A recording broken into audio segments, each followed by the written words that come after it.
Look, the pandemic has forced so many events online this year. Are we still seeing inappropriate behaviour occurring? Absolutely. It's, some of the stories that I'm hearing, people are creating some antics of their own and, placing themselves at risk as well as the business at risk. Do you think it's because employees perhaps forget that workplace laws are still in place online?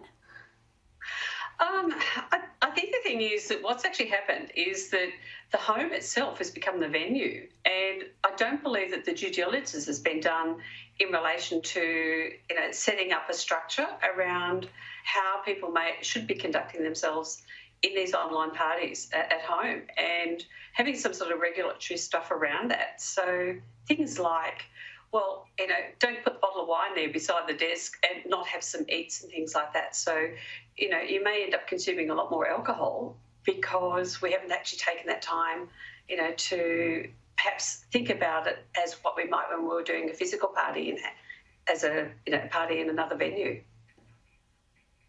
So do you think the responsibility falls then on, say, the company to implement these rules and restrictions? I think that the company themselves, in actual fact, do really need to communicate what their expectations are around what people should be doing to set up that online party.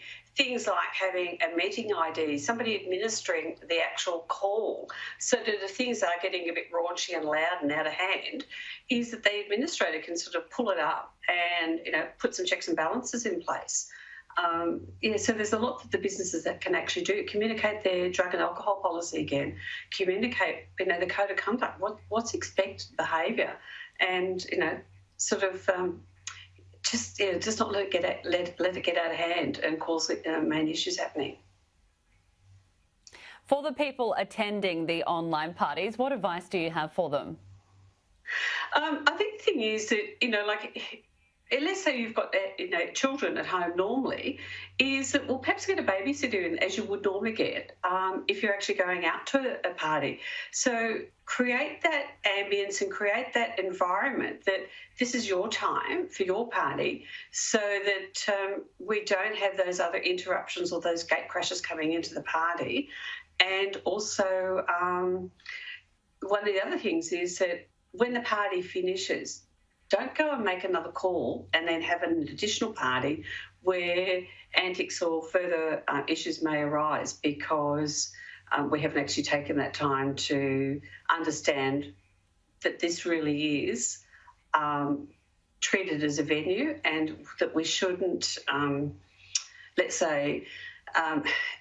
not take it into context and say, this is my home and I'll do whatever I want at the end of the day, and put themselves at risk later on, of legal claims being made against them and legal claims being made against the business. Maureen, Kyne, it's an interesting world that we're now living in. I appreciate you taking time out to speak with me today. Thank you. Awesome. Thanks, Sam.